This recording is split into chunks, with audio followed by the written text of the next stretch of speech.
Welcome to the December 2013 Weather Ready Nation briefing hosted by the National Weather Service in Billings and Glasgow, Montana. If we look back at the fall, you can see temperature-wise much of the state was right at normal for that 3-month period. But the Northeast did see a little bit above normal temperatures. The nice thing to see though was the precipitation this fall. Very few fires in the eastern part of the state to deal with, which is a good thing. We had much above normal conditions in the south central and southeast part of the state, with above normal in the north central and northeast part of the state, and things right around normal in the western and central part of the state. You can see parts of Colorado, Wyoming, and western Dakotas and North Dakota actually had their record wettest fall. For the last 30 days, temperatures have been much colder across most of the nation, except for the Florida area, the southeast part of the U.S., and a few areas in Arizona, New Mexico, California, and Nevada. But you can see much colder for eastern Montana, with that 30-day period being anywhere from about 5 to 10 degrees below normal. As far as precipitation goes, this goes through last Friday, but you can see that well above normal. This is the percent of normal. So anything that is green or blue or purple is well above normal. And you can see most of the areas had plenty of snowfall. The Drought Monitor, we've actually had some improvements from 3 months ago where 40% of the state was in some form of drought. We are now down to 14% of the state of Montana. So things are definitely improving across Montana and into Wyoming, but we are seeing things getting worse in areas like California and Nevada. So kind of a significant area as far as agriculture goes, so something to keep an eye on as we move forward through the winter time and hoping that they get some moisture. As of December 23rd at 7 a.m., you can see the snow depths across the region. Overall, a typical snowpack for this time of year. You can see the mountains are looking really good. Some areas over 50 inches of snow in the snowpack, so that's great. Out on the plains, typically anywhere from 2 inches, maybe up to 12 inches in some of the heavier areas. And we're keeping an eye up in Canada as well to see what their snowpack is doing, since this does impact the Milk River Basin. Couple of events that we've had in the last month. We had some ice jamming when that extreme cold came through. The Yellowstone River had some issues. Ice jams are starting to form, but we do want to thank all of the partners that were out there keeping an eye on them for mostly the Weather Service in Billings area and the west of the Billings area. Thankfully no flooding that resulted from it, but we did have one interesting event we'll talk about in the Sidney area as well. We've had a couple of snow events, nothing real major for this time of year, but the extreme cold that hit was definitely something we want to hit on. The photo on the right is showing the Fort Peck Marina. This is a photo by Gail Plavanik, who works for the Corps of Engineers, and just really cool, showing that even though it was about 25 below this morning, the lake was still open and it was creating its own clouds and fog that day. So we did have an event, kind of the first event that was widespread across the season, that occurred from December 2nd through the 4th. And as you can see across the area, it dropped, about 2 to 4 inches of snowfall in the southern part of the state and in the north central part of the state. A little bit more in the northeast part of the state. It might be a little bit overestimated here. This is snow depth, so we're looking after the event ended what the snow was on the ground. But again, it was a good storm event to kind of get that snowpack on the ground and get us started for the season. ColdSnap, this was the hashtag that was adopted by the Weather Service, and it kind of went viral during the weeks of December 4th through the 11th. This is showing the temperature anomaly, so that the difference from normal for the 7-day period when this event hit us. And you can see a 26 below zero, 28 degrees below zero, or below normal for that time frame. So again, very cold across eastern Montana, but if you look, the majority of the country was very, very, very cold except for the southeast. And this kind of led to some humor online. One of the funniest ones that I saw was this one. Apparently Florida doesn't want to participate in the month of December. That's okay, they can do their own thing. The rest of us definitely got a good chunk of winter in with that cold snap. On December 12th, kind of had an interesting event happen where the second lowest flow on the Yellowstone River at Sidney was recorded.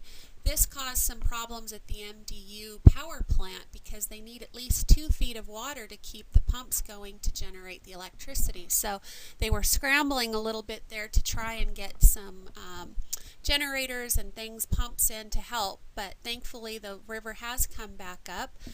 One of the theories with this is that the scouring from 2011 from the heavy flows that came through with the runoff might have caused some issues in there with the stream bed, and that the water, when some ice started occurring, the water sunk and dropped down. But again, you can see things have come back up and that little mini disaster was averted.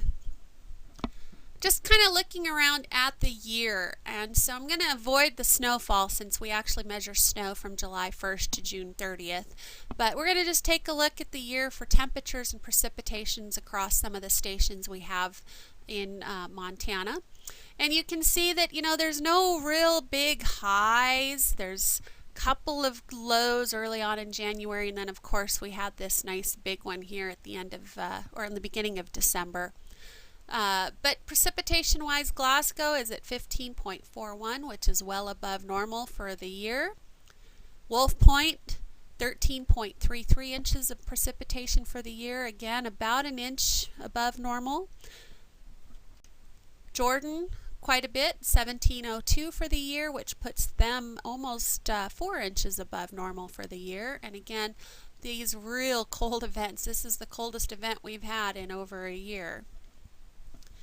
Billings, while you guys started out kind of iffy with precipitation and then you went really dry into the spring, a little bit in June, but then you kind of dried out again for the summer. It's great to see that return here coming into the winter season to put some snow depth on the ground for the Billings area and also hopefully get some moisture into the soil come springtime. Miles City, again, started out very dry, but when the June rains hit, they just kind of kept coming through the summer and the snowfalls kept coming. So Miles City has definitely had a wonderful recovery from the drought of the previous year.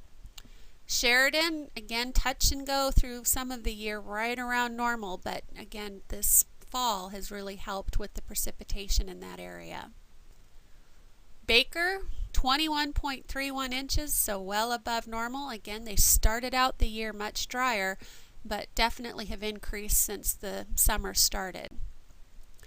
Unfortunately, Livingston is one of the sites in this area that we cover that did not get above normal precipitation for the year. In fact, they're still quite a bit below normal. They should be around 15 inches of precipitation by the end of the year, and they're sitting at 11.6, so there is still a deficit occurring there. And I thought I would point out, you know, Montana is a big state. We can see some big extremes, but Sidney is 1/100 of an inch away from tying their record precipitation year. So we'll see if they can accomplish that in the next 8 days of the year or not. If they get 2/100 of an inch, then they'll break the record from 2010. So right now, as of this morning, Sidney was at 21.58 inches, and they might be seeing some precipitation in the next 24 hours. So we'll see if we tie or break that record. Just a quick look into early January to let you know what's going on.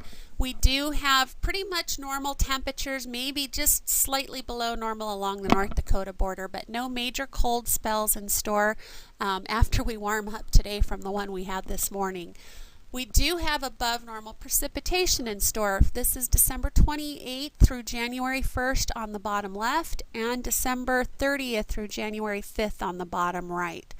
So again, we could be seeing some more moisture bringing us above normal for that time period. The 1 month outlook has a bullseye of below normal across north central Montana that extends across the state a bit. The southeast might be on the fringes of that. And for precipitation above normal across the whole state for the month of January. Taking a look at the long-term outlooks, we've talked about this colder than normal through the winter time frame, and it does look like they want to drag that across the northern half of the state through the springtime. But as we get through the summer, you're going to start notice this above normal creeping in, and then as we get into the fall, this is September, October, November, and then October, November, December showing above normal. And this is the influence of El Nino, the warmer than normal Pacific Ocean temperatures that are anticipated to start forming this summer. So we'll see how that is. It's been a couple years since we've had an El Nino event, so we'll be keeping an eye on that as we do our briefings through the year. As far as the precipitation goes, you can see that really nothing significant for Montana. Equal chances of it being above normal, normal, or below normal. So no real indicators for precipitation through the next year. We want to remind you that we're hosting a virtual Weather Ready Nation workshop on February 25th starting at 9 a.m. Tom will be doing this from the Billings office. I'll be doing this from the Glasgow office. And you are invited to come to our offices if you'd like to join that way, or stay at your own office and have your employees, your LEPCs, anybody welcome to join and hear a little bit more about weather technologies, weather information, decision support, and how we can help you. And one of the things Tom and I want is to know what we can do to help you. So let us know if there's something you'd like us to cover. We would be more than happy to do that. So again, mark your calendar, February 25th. We hope to catch you all in 2014. We wish you safe holidays and Christmas, New Year's, and we look forward to getting together with all of you again sometime in the future.